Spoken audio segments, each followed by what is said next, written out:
Il existe une structure dans votre cerveau qui vous trahit chaque fois que quelqu'un vous critique. Elle s'appelle l'amygdale. Et dans les secondes qui suivent, alors que quelqu'un prononce des mots qui jugent une de vos actions, cette petite structure en forme d'amande détourne littéralement votre capacité à penser clairement. Votre cortex préfrontal, cette partie du cerveau responsable du raisonnement stratégique et de la maîtrise de soi, se déconnecte. Et vous, qui vous considérez comme une personne rationnelle, vous vous transformez en un animal réactif, guidé par des émotions primitives. Ce n'est pas une métaphore, c'est de la neuroscience, confirmée par des études d'Oxford et de la Sorbonne, et c'est exactement ce que Nicolas Machiavel observait il y a 500 ans, dans les cours de Florence, quand il voyait des dirigeants puissants détruire leur carrière avec une simple réponse émotionnelle à une critique publique. Mais il y a une chose que la plupart des vidéos sur la gestion des critiques ne vous disent jamais. Il existe un faible pourcentage de personnes, environ 5%, qui traitent les critiques d'une manière complètement différente. Leur amygdale s'active comme la vôtre. Mais quelque chose d'autre se produit dans leur cerveau, qui leur permet de répondre avec un calme calculé au lieu d'une réaction impulsive. Et dans les prochaines minutes, je vais vous révéler exactement ce que c'est et comment vous pouvez le développer. D'abord, vous devez comprendre pourquoi les critiques font autant de mal. Et la réponse va vous surprendre, car elle n'a rien à voir avec votre sensibilité ou votre estime de soi. Il existe un phénomène documenté en psychologie, appelé le biais de négativité. Votre cerveau a développé des circuits séparés et plus sensibles pour gérer les informations négatives. Il traite le mauvais beaucoup plus profondément que le positif. Cela signifie que recevoir une critique aura toujours un impact plus important que de recevoir un éloge. Non parce que vous êtes faible, mais parce que votre cerveau est littéralement conçu pour accorder plus de poids au négatif.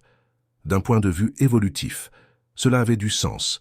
Se souvenir du buisson où un prédateur vous a attaqué était plus important pour votre survie que de se souvenir de l'endroit où vous avez trouvé de délicieuses baies.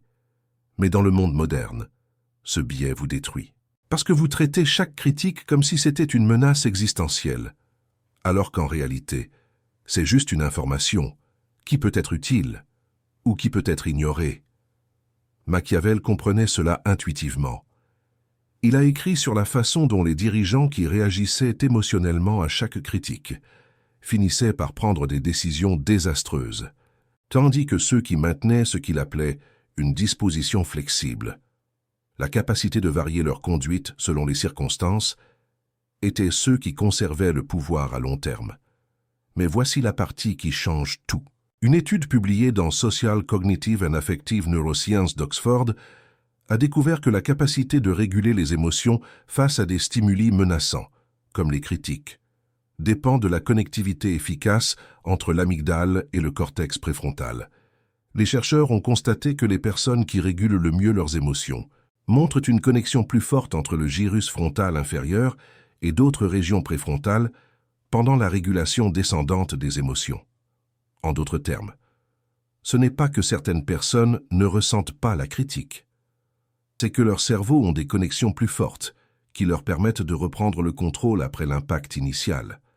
Et ces connexions, et voici la nouvelle brutale et pleine d'espoir à la fois, peuvent être renforcées avec une pratique délibérée. Avant de continuer, laissez-moi vous parler de ce qui se passe lorsque ces connexions sont faibles. Une étude utilisant l'imagerie par résonance magnétique fonctionnelle a examiné comment des personnes ayant différents niveaux de perception de la critique répondaient à l'écoute des critiques de leur propre mère. Les personnes qui obtenaient un score élevé en perception de la critique montraient une activité plus importante dans l'amygdale et une activité plus faible dans les régions préfrontales régulatrices lorsqu'elles écoutaient des critiques. Cela signifie que leur réponse émotionnelle était plus intense et leur capacité à la réguler était plus faible. Pas par choix, par neurologie. Mais la neurologie n'est pas une fatalité. C'est un point de départ. Maintenant, laissez-moi vous révéler la méthode de Machiavel pour traiter les critiques sans vous affecter émotionnellement. Et non, ce n'est pas simplement les ignorer ou prétendre qu'elles ne vous importent pas. C'est de l'évasion, pas une stratégie. La méthode comporte 4 phases qui correspondent à ce que la science moderne a identifié comme les clés de la régulation émotionnelle efficace. La première phase est la pause neurale. Lorsque vous recevez une critique, votre amygdale s'active en millisecondes, mais votre cortex préfrontal a besoin de plus de temps pour entrer en action. C'est la raison pour laquelle vos premiers mots après une critique sont presque toujours les mauvais. Ce sont des mots d'amygdale, pas de préfrontal. La technique la plus simple et la plus efficace est de créer un retard délibéré. Respirez profondément. Comptez jusqu'à 3 intérieurement. Cela semble ridiculement simple, mais la recherche du MIT sur le silence dans les négociations confirme que des pauses d'à peine 3 secondes peuvent changer complètement la dynamique d'une interaction. Ces 3 secondes donnent le temps à votre préfrontal de reprendre un certain contrôle sur votre amygdale. Machiavel a observé que les dirigeants les plus efficaces de son époque partageaient une caractéristique commune. Ils ne répondaient jamais immédiatement aux provocations, non parce qu'ils étaient lents ou indécis, mais parce qu'ils comprenaient que la première réaction n'est presque jamais la meilleure réaction. La deuxième phase est la désidentification. C'est l'étape que la plupart des gens n'apprennent jamais. Quand quelqu'un vous critique, votre cerveau fusionne automatiquement la critique avec votre identité. Si quelqu'un dit que votre travail est mauvais, votre cerveau le traite comme si vous étiez mauvais. Cette fusion est instantanée et inconsciente. La technique ici est de séparer délibérément, même si la critique porte sur votre performance. Essayez de séparer vos traits et vos compétences de vous-même. Il est plus facile de traiter un feedback sur une petite partie de vous que de croire que c'est une critique dirigée vers tout votre corps, votre esprit et votre âme. Marc Aurèle, que Machiavel considérait comme l'un des 5 bons empereurs, a écrit abondamment sur ce sujet dans ses méditations. « Ce n'est pas celui qui vous insulte qui vous blesse », a-t-il écrit, « mais votre opinion que vous êtes insulté. La critique existe à l'extérieur. Le dommage ne se produit que lorsque vous l'intériorisez comme une vérité sur votre identité. » Et voici un tournant intéressant. La recherche moderne sur le lien entre le stoïcisme et le machiavélisme montre que Marc Aurèle, en tant qu'empereur de Rome, avait d'incroyables quantités de pouvoir, mais était également soumis à d'incroyables charges de responsabilité. Son travail était de prendre des décisions, et une partie de la prise de décision est qu'elle se heurte directement aux opinions des autres. Ce n'est pas une coïncidence si ces méditations sont remplies de réflexions sur la façon de faire face à la critique. C'était une compétence de survie pour quelqu'un dans sa position. La troisième phase, c'est l'analyse stratégique. C'est cette phase qui distingue le stratège du réactif. Une fois que vous avez fait une pause et que vous vous êtes désidentifié, vous pouvez faire quelque chose que votre amygdale ne vous permettrait jamais. Évaluer la critique objectivement. Il y a 3 questions que Nicolas Machiavel suggère implicitement, à travers ses écrits sur la façon dont le dirigeant doit traiter l'information adverse. Première question. Cette critique est-elle précise? Pas si elle est agréable, pas si elle est juste, mais si elle est précise. La précision est la seule chose qui importe stratégiquement. Une critique précise, aussi douloureuse soit-elle, contient des informations que vous pouvez utiliser. Une critique imprécise, aussi blessante soit-elle, ne contient aucune information utile et peut être écartée. Deuxième question. Quelle est la motivation du critique? Machiavel était un observateur implacable des motivations humaines. Il comprenait que les gens critiquent pour de nombreuses raisons, et que seulement certaines de ces raisons vous concernent. Certaines critiques viennent de l'envie, d'autres de la projection de leurs propres insécurités, d'autres de la compétition stratégique, et certaines, seulement certaines, viennent d'un désir véritable de vous aider à vous améliorer. Identifier la motivation vous permet de calibrer le poids à accorder à la critique. Troisième question, quelle action stratégique? Si tant est qu'il y en ait une.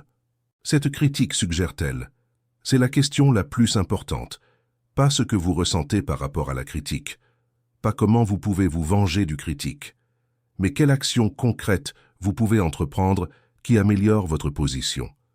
Parfois, la réponse est de changer quelque chose. Parfois, c'est de ne rien changer, mais de mieux communiquer. Parfois, c'est de s'éloigner de la personne qui critique. Et parfois, c'est simplement d'archiver l'information pour référence future.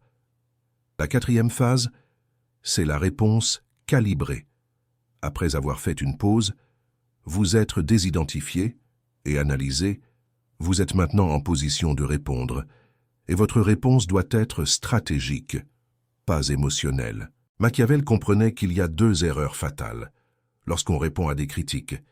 La première est la défense excessive. Lorsque vous vous défendez trop, vous communiquez de l'insécurité. Chaque mot de justification est une admission implicite que la critique vous a profondément affecté. La deuxième erreur, c'est la contre-attaque. Lorsque vous attaquez le critique, vous perdez le focus de la conversation et vous vous positionnez comme quelqu'un de réactif et d'instable. La réponse calibrée varie selon le contexte, mais elle comprend presque toujours une forme de reconnaissance, sans acceptation totale. Quelque chose comme « Je comprends votre perspective, je vais considérer ce que vous dites ». Ceci communique que vous avez écouté, que vous êtes suffisamment sûr de vous pour considérer les critiques. Mais cela ne vous engage à aucune action spécifique, ni n'accepte la critique comme une vérité absolue. Maintenant, il y a quelque chose de crucial dont je dois vous avertir. Cette méthode ne fonctionne pas si vous essayez de l'appliquer seulement extérieurement. Vous pouvez mémoriser les techniques, pratiquer les réponses, maîtriser le langage corporel neutre. Mais si internement, vous continuez à traiter chaque critique comme une attaque existentielle, votre corps vous trahira. La recherche montre que, lorsque votre amygdale domine, elle peut désactiver la rationalité et affecter votre comportement à travers la libération de neurotransmetteurs. Cette condition d'activation amygdalienne peut se produire lorsque vous recevez une critique publique et génère de l'anxiété, de la honte, de la colère ou des pleurs, tout ce qui annule le raisonnement logique. C'est pourquoi le travail interne est fondamental. Et le travail interne commence par quelque chose qui semble contre-intuitif. Accepter que les critiques vont toujours faire mal initialement. L'objectif n'est pas d'éliminer la douleur, mais d'accourcir la durée entre la douleur initiale et la réponse stratégique. Les maîtres de cet art, que ce soit Marc Aurèle il y a 2000 ans, ou les négociateurs d'élite de la Sorbonne aujourd'hui, tous ressentent l'impact des critiques. La différence réside dans la rapidité avec laquelle ils peuvent passer de l'impact à la stratégie. Et ceci nous amène à la pratique délibérée. Il y a 3 exercices spécifiques qui renforcent les connexions entre votre amygdale et votre cortex préfrontal. Le premier exercice est ce que j'appelle la micro-exposition contrôlée. Chaque jour, recherchez délibérément une petite pièce de feedback négatif sur quelque chose que vous avez fait.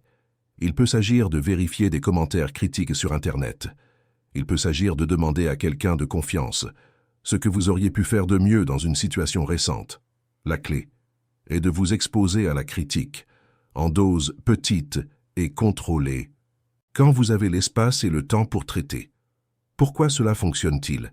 Parce que chaque exposition contrôlée est une opportunité pour pratiquer les 4 phases, faire une pause, désidentifier, analyser, répondre de manière calibrée, avec la répétition. Ces phases s'automatisent partiellement. La connexion entre le préfrontal et l'amygdale se renforce avec l'utilisation, comme un muscle. Le deuxième exercice est la recontextualisation anticipée. Avant d'entrer dans une situation où vous pourriez recevoir des critiques, que ce soit une réunion de travail, une conversation difficile ou la présentation de quelque chose publiquement, consacrez 60 secondes à visualiser la réception de la pire critique possible. Et ensuite, visualisez la réponse avec calme, stratégique. La recherche sur la visualisation montre que le cerveau ne distingue pas complètement entre les expériences réelles et les expériences vividement imaginées, en répétant mentalement la réponse stratégique. Vous créez littéralement des voies neuronales, auxquelles vous pouvez ensuite accéder, lorsque la situation réelle se produit. Le troisième exercice est l'analyse post-critique. Chaque fois que vous recevez une critique qui vous affecte émotionnellement, après que l'émotion soit passée, écrivez des réponses à ces 4 questions. 1. Quelle partie de la critique était précise? 2. Quelle partie était imprécise ou exagérée? 3. Qu'est-ce qui motivait le critique? 4. Quelle action stratégique? Si tant est qu'il y en ait une, vais-je entreprendre? Cet exercice fait deux choses. Premièrement, il vous oblige à traiter la critique rationnellement, ce qui renforce les connexions préfrontales. Deuxièmement, il crée un registre que vous pouvez examiner pour identifier des modèles. Vous découvrirez peut-être que vous réagissez pire à certains types de critiques ou aux critiques de certaines personnes. Cette information est stratégiquement précieuse. Il y a autre chose que la science a découvert sur la critique que vous devez comprendre. Une étude de recherche de 2017 a montré que les personnes qui recevaient ce que les chercheurs appellent une critique destructive au travail rapportaient des niveaux significativement plus élevés de stress au travail perçu, comparé à ceux qui recevaient une critique constructive. Mais voici le revirement machiavélique. La distinction entre critique destructive et constructive n'est pas toujours dans la critique elle-même. Parfois, elle réside dans la façon dont vous la traitez, une critique qu'une autre personne recevrait comme destructive. Vous pouvez la traiter comme une information neutre, si vous avez les outils corrects. Le pouvoir n'est pas dans la critique. Il est dans votre interprétation de celle-ci. La recherche sur la distanciation psychologique, comme mécanisme d'adaptation, a révélé quelque chose de fascinant. Les participants qui ont une forte perception de la critique emploient la distanciation relationnelle comme mécanisme d'adaptation, se détachant de la douleur et de la souffrance sociale, associées à la critique. Cela est cohérent avec des recherches antérieures sur la façon dont les individus peuvent utiliser ce qu'on appelle une perspective de mouvement de l'ego dans le temps, qui leur permet de se distancer psychologiquement des expériences passées désagréables et menaçantes. En d'autres termes, les personnes qui gèrent bien la critique créent littéralement une distance psychologique entre elles et l'événement critique. Elles ne nient pas que cela s'est produit.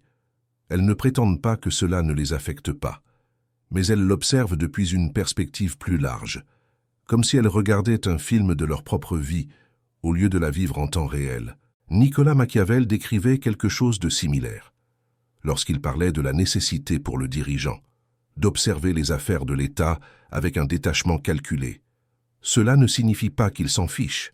Cela signifie qu'il ne doit pas laisser l'importance émotionnelle obscurcir son jugement stratégique. Laissez-moi vous donner un exemple pratique de la façon dont tout cela fonctionne ensemble. Imaginez que vous êtes à une réunion de travail et qu'un collègue critique publiquement un projet que vous avez mené. Il dit que l'approche était erronée, que les résultats sont médiocres et que des ressources ont été gaspillées.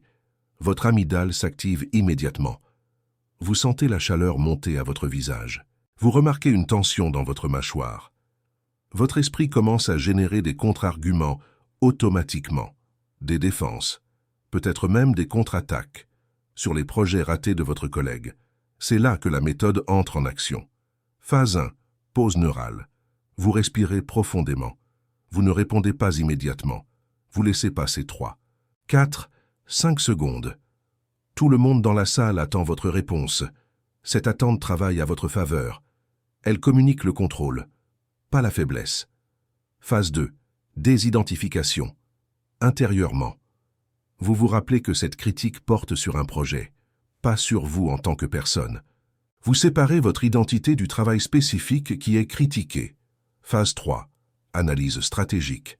Rapidement. Vous évaluez. Y a-t-il quelque chose de précis dans ce qu'il dit? Peut-être que oui. Peut-être qu'il y a eu des aspects du projet qui auraient pu être gérés meilleurement. Quelle est sa motivation? Critique constructive, compétitive, sociale, cherchant à se montrer devant le groupe? Quelle action stratégique, si elle existe, est appropriée? Phase 4. Réponse calibrée. Après votre pause, vous répondez avec quelque chose comme « J'apprécie que vous partagiez votre perspective. Il y a des points qui valent la peine d'être revus. Cependant, il y a aussi un contexte, qui n'est peut-être pas visible de l'extérieur du projet, que j'aimerais partager. » Remarquez ce que cette réponse fait. Elle reconnaît, sans accepter complètement. Elle ouvre la porte au partage de votre perspective, sans vous défendre agressivement. Elle maintient votre position, sans attaquer celle de l'autre. et tout le temps. Votre langage corporel reste détendu, votre ton neutre, votre expression ouverte, mais pas vulnérable. C'est le pouvoir de traiter les critiques stratégiquement, plutôt qu'émotionnellement. Cela ne signifie pas que la critique n'a pas fait mal initialement. Elle a fait mal, mais la douleur est restée contenue dans ces 3 premières secondes et ne s'est pas déversée dans votre réponse externe. Maintenant, si vous êtes arrivé jusqu'ici, vous faites partie du petit pourcentage qui veut vraiment maîtriser cela. Pas seulement se sentir mieux momentanément. Ce type de contenu nécessite une recherche réelle, une synthèse d'études de neurosciences, de psychologie et de philosophie du pouvoir, une connexion d'idées que la plupart des chaînes de développement personnel n'essaient même pas d'aborder. Et lorsque vous soutenez ce contenu avec le super thanks que vous voyez là en bas, vous ne laissez pas seulement un pourboire, vous financez davantage de contenu qui vous donne de vrais outils au lieu de phrases motivationnelles vides. Vous dites « Je veux de la neuroscience appliquée », pas seulement « Soyez heureux et tout ira bien ». Vous rejoignez une communauté de personnes qui comprennent que la maîtrise émotionnelle se construit avec la connaissance et la pratique, pas avec des souhaits. Laissez-moi vous parler maintenant d'un aspect de la gestion des critiques que presque personne ne mentionne, les différents types de critiques et comment adapter votre stratégie à chacun. Nicolas Machiavel était un maître de la catégorisation. Il ne traitait pas toutes les personnes de la même manière, parce qu'il comprenait que différentes personnes nécessitent différentes stratégies. Il en va de même pour les critiques. Le premier type est le critique constructif génuin. Cette personne veut vraiment vous aider à vous améliorer. Ces critiques viennent d'une observation attentive et d'une bonne intention. La stratégie ici est simple, écoutez attentivement, remerciez sincèrement et considérez sérieusement ces suggestions. Ces critiques sont de l'or pur et vous devriez activement cultiver votre relation avec eux. Le deuxième type est le critique compétitif. Cette personne vous critique parce qu'elle vous voit comme une concurrence. Ces critiques sont conçues pour vous affaiblir, pas pour vous aider. Elles peuvent contenir une certaine vérité, mais le motif est stratégique, pas bienveillant. La stratégie ici est d'extraire toute information utile contenue dans la critique et de rejeter le reste. Ne contre-attaquez pas, car c'est exactement ce qu'ils veulent. Maintenez une neutralité apparente, tout en traitant intérieurement seulement ce qui vous sert. Le troisième type est le critique projectif. Cette personne projette ses propres insécurités et ses propres échecs sur vous. Elle vous critique pour les choses qu'elle craint le plus en elle-même. La stratégie ici est de reconnaître la projection pour ce qu'elle est. Ces critiques contiennent généralement très peu d'informations utiles sur vous et beaucoup d'informations sur le critique. Répondez avec neutralité et n'intériorisez rien. Le quatrième type est le critique social. Cette personne critique parce qu'elle cherche la validation du groupe. Elle veut paraître intelligente, perspicace ou puissante devant les autres. Ces critiques sont une performance, plus qu'une communication. La stratégie ici est de ne pas lui donner la satisfaction d'une réaction publique qui amplifie sa performance. Des réponses brèves et neutres lui enlèvent l'oxygène dont elle a besoin pour maintenir le spectacle. Le cinquième type est le critique traumatisé. Cette personne a été critiquée destructivement dans le passé et projette maintenant ce schéma sur vous. Ces critiques peuvent sembler disproportionnées parce qu'elles sont mélangées à une douleur ancienne qui n'a rien à voir avec vous. La stratégie ici est de la compassion stratégique. Reconnaissez que son intensité ne correspond pas à la situation actuelle et répondez avec calme, sans alimenter le cycle. Identifiez correctement quel type de critique vous avez en face de vous. Change complètement la façon dont vous devez traiter et répondre. Et cette catégorisation n'est possible que lorsque vous avez maîtrisé les premières phases. Si votre amygdale est aux commandes, tous les critiques ressemblent à des attaquants existentiels. Ce n'est que lorsque votre préfrontal reprend le contrôle que vous pouvez voir clairement quel type de critique vous avez et calibrer votre réponse. Il y a un principe final de Nicolas Machiavel qui relie tout cela. Il a écrit que l'homme sage doit observer la nature humaine comme elle est, pas comme elle devrait être. Cela s'applique parfaitement aux critiques. La nature humaine est telle que les gens critiqueront, Ils l'ont toujours fait. Ils le feront toujours. Vous pouvez souhaiter qu'ils ne le fassent pas. Vous pouvez penser que c'est injuste. Vous pouvez sentir que vous ne le méritez pas. Mais aucun de ces sentiments ne change la réalité. Les critiques viendront. Le vrai pouvoir ne réside pas dans le fait d'éviter les critiques. Il réside dans la façon dont vous les traitez, dans la vitesse avec laquelle vous passez de la réaction à la stratégie, dans la clarté avec laquelle vous identifiez ce qui contient des informations utiles et ce qui n'est que du bruit, dans le calme avec lequel vous répondez, communiquant que vous êtes au-dessus du besoin de vous défendre compulsivement. Marc Aurèle, que Nicolas Machiavel admirait profondément, l'a dit d'une manière qui reste parfaitement pertinente. Choisissez de ne pas être blessé et vous ne vous sentirez pas blessé. Ne pensez pas que vous avez été blessé et vous ne l'aurez pas été. Ce n'est pas du déni. C'est reconnaître que le mal causé par la critique se produit à l'intérieur de vous, pas dans les mots du critique. Et si le mal se produit à l'intérieur, il peut aussi être contrôlé de l'intérieur. La prochaine fois que quelqu'un vous critique, rappelez-vous ceci, votre amygdale va s'activer. C'est de la biologie, pas de la faiblesse. Mais vous avez environ 3 secondes avant que cette activation ne se transforme en mots ou en action. Ces 3 secondes sont votre fenêtre de pouvoir. Utilisez-les pour faire une pause, respirez, et laissez votre cortex préfrontal entrer en scène. Le reste de la méthode peut suivre à partir de là. Maintenant, je veux savoir ce que vous en pensez. Il y a 2 types de personnes qui sont arrivées jusqu'ici. Ceux qui vont continuer à réagir émotionnellement aux critiques et oublier tout cela demain. Et ceux qui vont pratiquer délibérément jusqu'à ce que la régulation émotionnelle devienne une seconde nature. Quelle a été votre pire réaction à une critique? Ce moment où votre amygdale a pris le contrôle complet et où vous avez dit ou fait quelque chose que vous avez ensuite regretté. Commentez ci-dessous. L'honnêteté brutale est la bienvenue. Et si vous faites partie des 5% qui comprennent que la maîtrise émotionnelle n'est pas optionnelle, mais stratégique, abonnez-vous, activez la cloche. Parce que chaque semaine, j'apporte du contenu qui relie la neuroscience, la psychologie du pouvoir et la stratégie pratique d'une manière que d'autres chaînes n'essaient même pas. Un peu comme ce que pourrait faire un vulgarisateur à la Christophe André. Votre amygdale n'a pas à contrôler votre vie, mais vous devez entraîner les connexions qui donnent du pouvoir à votre cortex préfrontal. Commencez aujourd'hui.